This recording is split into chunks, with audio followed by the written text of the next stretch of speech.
குருவே சர்வலோகானாம் விஜரே பவரோகினாம் நிறைய சர்வ வித்யானாம் ஸ்ரீ தட்சிணாமூர்த்தி குருவே நமக. வணக்கம். போன வீடியோவில் தரித்திர நிலை நீங்கள் லட்சுமி கடாட்சம் உண்டாகுவதற்கு உள்ள குறைகளை சுட்டி காட்டியிருந்தேன். குறையில்லாத மனிதனே கிடையாது, எல்லாமே நிறைதான் வாழ்க்கையில். அறிந்து அறியாமலேயோ நாம் நம்ம வாழ்க்கையை சரியாக கொண்டு செலுத்துவதில்லை. ஸோ அதனால் வீடுகளை எப்படி பராமரிக்கணுங்கிறத அந்த நிறைய பேர் செய்வீங்க, இல்லைன்னு இல்லை. தெரியாதவர்களுக்கு நினைவுபடுத்துதலும் தூண்டுதலும் என்கிற கடமையில் அந்த வீடியோவை கொடுத்துருக்கேன். இன்றைக்கி லக்ஷ்மி கடாட்சம் வீட்டுக்கு வெளியிலேருந்து வரக்கூடிய தீமைகள் வராமல் தடுப்பதும், வீட்டிற்குள் நம்ம வாங்குகிற சம்பளம் அதுக்கு தக்கபடி நமக்கு ஆசைகள் அதிகம் வராமல். இப்போ நிறைய பேர் 1 லட்சம் சம்பாதிச்சு வாங்குகிறான். அவன் என்ன பண்ணுறான்னா, அந்த 1 லட்ச ரூபா இல்லைன்னா ஒரு 50,000 சேமிக்கணும். ஆனால் 1.5 லட்சத்துக்கு கமிட்மெண்ட் வச்சுக்கிறோம். வீடு வாங்கிக்கிறாரு, அப்புறம் அவங்க ஃப்ளாட்டு வாங்கிக்கிறாரு, அப்பார்ட்மெண்ட்டில் 26,000 ரூபாய்க்கு வாடகைக்கு இருக்கார். இப்படி வாழ்க்கை தரத்தை விரிவாக்கிக்கிட்டே போகும்போது பத்தலை தான் அப்படிங்கிறது தான் எல்லாருக்கும் வருது. அப்போ என்ன செய்கிறோம், 1 லட்சத்தை விட இன்னும் 1.5 லட்சம் கூட இருக்கிற மாதிரி ஒரு வேலை இருந்தால் நல்லா இருக்குமேன்னு அடுத்த வேலைக்கு தேடுறோம். அது நேரங்காலம் நமக்கு ஒத்து வருதான்னா அதுவும் வந்துட்டால் பரவாயில்ல, ஒன்றும் பெரிய விஷயம் இல்லை.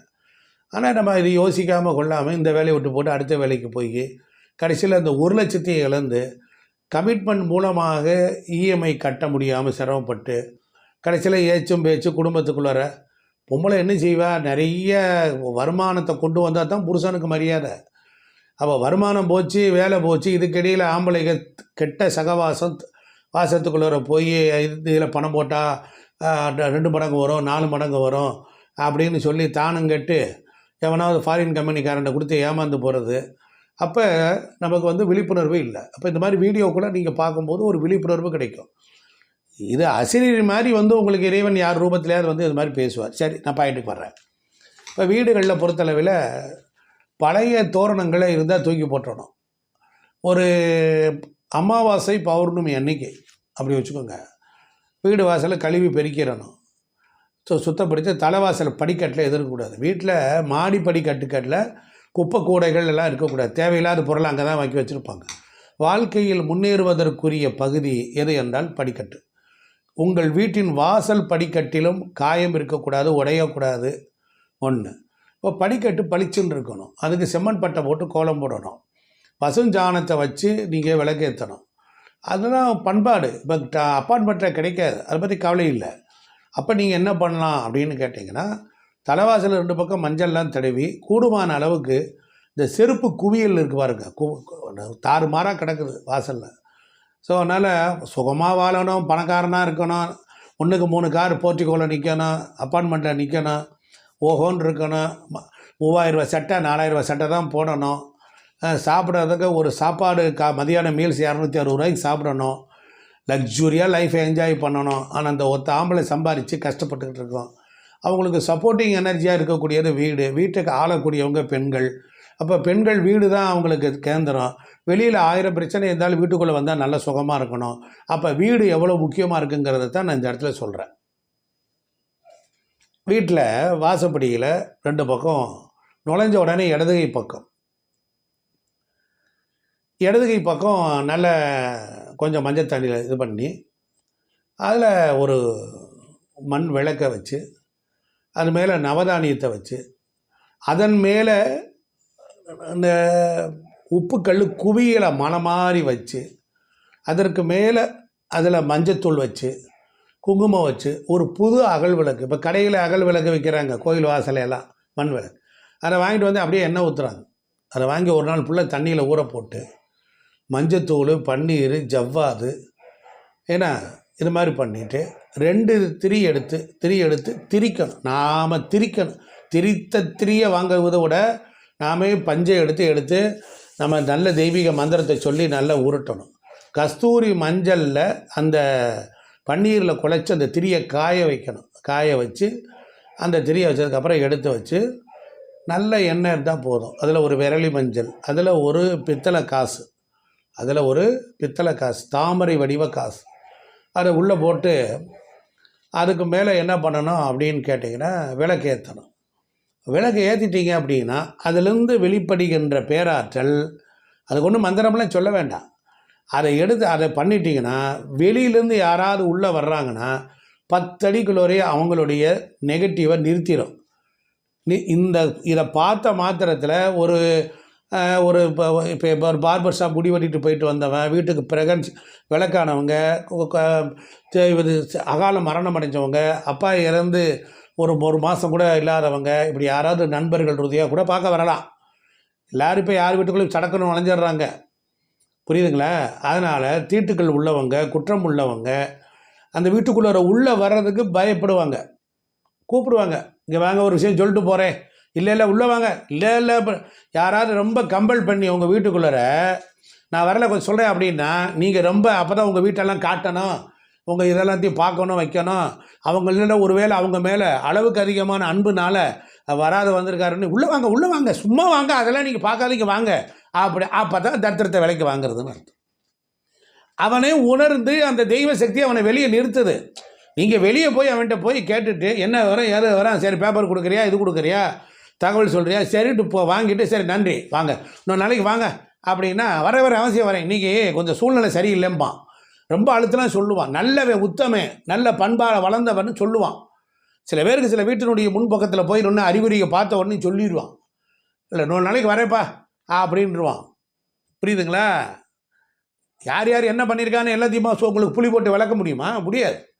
அப்போ இப்படி நிறுத்திடும். இப்படி எல்லாம் ஒரு வீட்டினுடைய வாசல் தகப்பனை போல, பாட்டனை போல, குலதெய்வத்தை போல, காவல் தெய்வத்தை போல செயல்படுவதற்கு வீட்டிற்கு சக்தியை ஏற்றக்கூடிய மெத்தேடு தான் இது. இதை மாதிரி நீங்கள் செஞ்சுட்டு வரலாம். அப்புறம் நீங்கள் கேட்பீங்க, செய்ய மாட்டீங்க, அதுக்கு முன்னால் கமெண்ட் பாக்ஸில் போடுவீங்க, அப்போ வச்சதுக்கப்புறம் அது என்ன செய்கிறது அப்படின்னு கேட்குறீங்க. முதல்ல ஒரு விஷயத்தை செய்யணும்.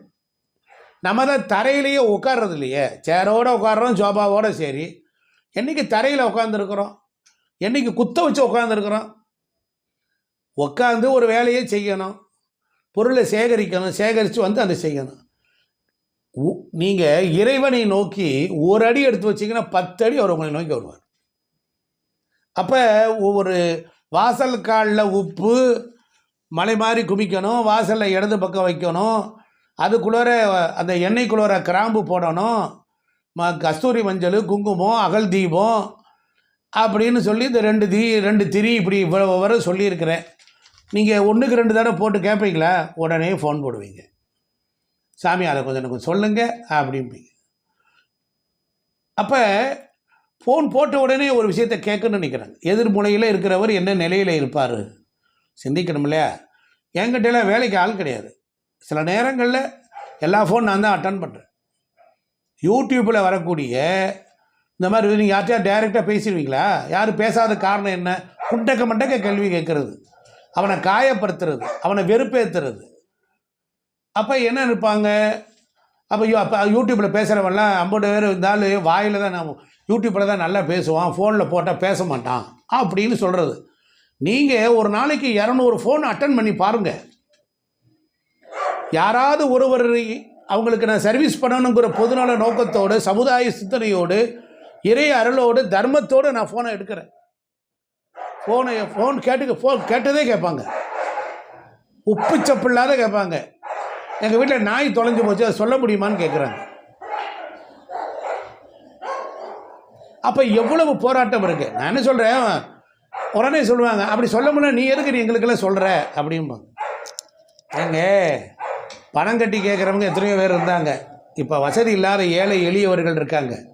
அவங்கனால எல்லாம் போய் இப்போ கேட்க முடியுமா? நல்ல கவனிங்க. எல்லாருமே ஒரு ஐயர் வீட்டில் வந்து உட்காந்து சாஸ்திரத்தை கேட்க முடியுமா? கேட்க முடியாது. அப்போ என்ன செய்கிறாங்க, இந்த சாதி மத இன மொழி வேறுபாடுகளை கடைந்து இந்த யூடியூப் ஒன்று மாத்திரம்தான் எல்லாருக்கும் இருந்த இடத்துல இருந்துக்கிட்டு அவங்கவுங்க கையில் சௌகரியமாக ஒரு விஷயத்தை தெரிந்து கொள்ள முடிகிறது. இது ஒரு வகைகளிலே நவீன இறை வழிபாட்டு முறை தான். இது ஒரு நவீன கோயிலில் போய் எல்லாருனாலையும் உபன்யாசம் கேட்க முடியுமா? சொற்பொழிவு கேட்க முடியுமா? புஸ்தகத்தை எடுத்து படிக்க முடியுமா? நான் பேசுகிறேன் அப்படின்னா 200 புத்தகம் படிச்சிருந்தா தான் 1 மணி நேரமோ 10 நிமிஷமோ அரை மணி நேரமோ பேச முடியும். அப்போ இதையெல்லாம் சும்மா இந்த காதில் வாங்கி இன்னொருத்தர் சொல்ல முடியாது. ஸோ அதனால் நம்ம வாழ்க்கையில் இந்த ஒவ்வொரு பொருள்களுக்குள்ளோரையும் ஒரு வாசலுக்குள்ளே நுழையிறதுக்குள்ளேயும் ஒரு மகத்துவம் இருக்குது. வாசலில் நீங்கள் எந்த கோயிலுக்கு போனாலும் ஒரு 25 வெத்தலையை வாங்கிக்கோங்க, 30 வெத்தலையை வாங்கிக்கோங்க, ஒரு 30 பேரிச்சம்பழம், கொஞ்சம் கல்கண்டு வாங்கிக்கோங்க. ஒவ்வொரு சாமியாக பார்த்து அந்த விநாயகர்கிட்ட ஒரு வெத்தலையை வச்சு, 2 கல்கண்டை வச்சு, ஒரு பேரிச்சம்பழத்தை வச்சுட்டு, சுவாமி இந்த உணவை உங்களுக்கு கொண்டு வந்திருக்கேன், நீங்கள் சாப்பிடுங்க. இப்படியே டெய்லி போயிட்டே வாங்க. அது என்ன மாற்றம் தெரியுமா? குசேலை குபேரனாக மாற்றக்கூடிய பரிகாரம் இதுதான். கோவிலில் இருக்கக்கூடிய தெய்வீக சக்தியை வீட்டுக்கு கொண்டு வருவதற்கு எத்தனை பேர் கொண்டு வந்தீங்க? கோயிலுக்கு போகிறீங்க, கோயிலுக்கு போயிட்டு முடிச்சுட்டு காய்கறி வாங்கக்கூடாது, காய்கறி எல்லாம் வாங்குறீங்க. முடித்த உடனே என்ன ஆகுது? வேகமாக வீட்டுக்கு வர்றீங்க, வரும்போது ஏதாவது சாப்பிட்றீங்க, சந்தோஷம், சாப்பிட்றீங்க. அதுக்கப்புறமேலு இப்போ பெரிய ரெஸ்டாரண்ட்னா டாய்லெட் பாத்ரூம் இருக்கும், டீ கடை இது மாதிரி பேக்கரிலாம் இருக்குமா? இருக்காது. அப்போ வேகமாக என்ன ஆகுனா, பெண்கள் இந்த யூரினை அடக்கி நேராக கோயிலுக்கு போயிட்டு வந்த உடனே, வீட்டுக்கு வந்த உடனே கோயில்லையே உபன்யாசம், சொற்பொழிவு, பூஜைகள்னு மணிக்கணக்கில் வச்சு, விளக்கு பூஜை, அந்த பூஜைன்னு சொல்லி 2 மணி நேரம் உட்காந்து, எந்த வசதியும் இல்லாதனால இயற்கை உபாதைகளில் வீட்டுக்கு வந்த உடனே என்ன பண்ணுறாங்க? நேராக கூடையை வைக்க வேண்டியது பாத்ரூம், ரெஸ்ட் ரூம் தான் போகிறாங்க. அப்போ வந்த சக்தி எல்லாம் எங்கே போகுது? முதல்லையே கறிக்காய் வாங்குகிற கடைக்கு போயிடுது, அப்புறம் பேக்கரிக்கு போயிடுது, 3வது அப்புறமேல என்ன செய்கிறோம்? நேராக வந்த உடனே டாய்லெட் பாத்ரூமில் போய் நம்ம உடம்புல இறை அருள் நம்ம துணிமணியில் ஒட்டிக்கிட்டு வந்திருக்கோம், அதை கொண்டுட்டு வந்து வீட்டில் உட்காந்து ஒரு 10 நிமிஷம் கழிச்சதுக்கப்புறம் தான் நாம் அதுக்கப்புறம் ரெஸ்ட் ரூம் போகணும். ஆனால் இப்போ நாம் கோயிலுக்கு போனோடனே அங்கே இருக்கிற பேராற்றல், பிராணசக்தி, ஜீவசக்தி வீட்டுக்குள்ளே வந்துட்டால் அந்த சக்தியானது வீட்டில் இருக்கக்கூடிய நெகட்டிவை போக்கி செல்வ செழிப்பை கொடுக்கும். நம் வாழ்வில் உள்ள துன்பங்களின், துயரங்களின் காரணமே நாம் எல்லாத்துலேயும் ஈடுபடுறோம், எல்லா நல்லதையும் பண்ணுறோம், வீட்டில் எல்லா விளக்கு பொருத்தி சாமியெல்லாம் கும்பிடுவோம். ஆனால் அந்த பையனை என்ன பண்ணுவோம்னா போய் சீறி விழுகிறது. நம்ம விளக்கு பொருத்தி சாமியெல்லாம் கும்பிட்டா வீட்டில் நேராக பையன் படுத்து தூங்கிட்டு இருக்கான், 8 மணி வரலாம் எழுதிச்சுக்கிற முண்டங்களை உங்கள் முகத்தில் முடிச்சா கூட கஞ்சி கிடைக்கும் என்னாரு. இந்த வீட்டுக்கு என்ன லட்சுமி கடாட்சம் வரும், தரித்திர தேவதாண்டா வரும் உங்கள் முகரையை பார்த்தா அப்படின்னு ஒன்று 1 மணி நேரம் பூஜை பண்ணியிருக்கா. கடைசி 10 நிமிஷம் பையன்கிட்ட சடப்படன்னு கொட்டி தீர்த்துட்டா. கடைசியில் பார்த்தா என்னாச்சுன்னா, கடைசியில் நான் எங்கே முன்னேற போகிறேன், உங்கள் முகரையை கடந்து இப்படியே கடக்க வேண்டியதான்னாரு. இப்போ இப்படியே அக்குறமான அபத்தமான வார்த்தைகளை பேசி அது கேட்டுக்கிட்டே இருக்கும் வெளியில். ஓஹோ, இவளுக்கு இதான் லைக் பண்ணுறா போலன்ட்டு அதுதான் அனுப்பும். நம் வாழ்க்கை நம் கையில். நாம் எப்படி பேசணும், எப்படி சாப்பிடணும், எப்படி தூங்கணும், எப்படி முன்னேறணும், வாழ்க்கையில் மேலே வரணும்னா இவ்வளோ விஷயங்களை கடைப்பிடிச்சே ஆகணும். திட்டுறதா இருந்தால் திட்டுங்க, நெகட்டிவ் கமெண்ட் போடுறதா இருந்தால் போடுங்க. என் கடன் பணி செய்து கிடப்பதே. நல்லதை நான் சொல்லிக்கிட்டே தான் இருப்பேன். 1க்கு 3 தடவை கேட்குறது இல்லை. நீங்கள் கமெண்ட் போடுறவங்கெல்லாம் அவங்க ஒரு கோணத்தில் உட்காந்து அதுமா அவங்கள நேரடியாக நான் திட்டின மாதிரி நினச்சிக்கிறது. பொதுவாக நல்லவங்க செய்கிற தவறுகளை நான் சுட்டி காட்டுகிறேன். ரொம்ப நல்லவங்க தான், சில நேரங்களில் இப்படி பேசுகிறீங்க, வைக்கிறீங்க, இப்படி நடந்துக்கிறீங்க, அதனால் முன்னேற முடியலைங்கிறது தான் என்னுடைய சிந்தனை. அவங்கள பார்த்து நான் கிட்டத்தட்ட கோயில்கள் இருக்கிறனால நிறைய பேர்களை சந்திக்கிறோம். அதனால் அவங்க சொல்கிறத பார்க்கும்போது அவங்களுக்கு இப்போ இந்த பரிகாரம் செஞ்சுட்டு, அந்த பரிகாரம் செஞ்சுட்டு, அந்த பரிகாரம் செஞ்சுட்டு, அங்கே போயிட்டார போயா உங்களுக்கு ஒரு வேலை இல்லை அப்படின்னு சொல்கிறாங்கன்னு வச்சுக்கோங்க.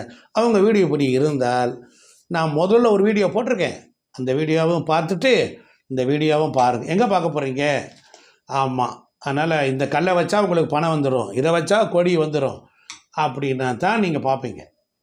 நல்ல விஷயங்களை, உங்களை உயர்த்துவதற்குரிய விஷயங்களை பார்க்க மாட்டீங்க. 14 நிமிஷம் 40 செகண்டா இவ்வளோ நேரம் எப்படி போய் பார்க்குறது அப்படின்னு சோர்ந்து போயிடுவீங்க. ஒரு வீடியோவை ஸ்கிப் பண்ணாமல் முழுமையாக பார்க்குங்க. அதில் என்னதான் சொல்ல வர, நமக்கு என்ன இறைவன் காட்டார், இந்த வீடியோவை நம்ம கண்ணில் விழுந்தது என்பதையெல்லாம் பாருங்கள். வாழ்வில் வெற்றி அடைய இருக்க கண்டிப்பாக நீங்கள் ஜெயிக்கணும். நிறைய வீடியோக்கள் தொடரும்.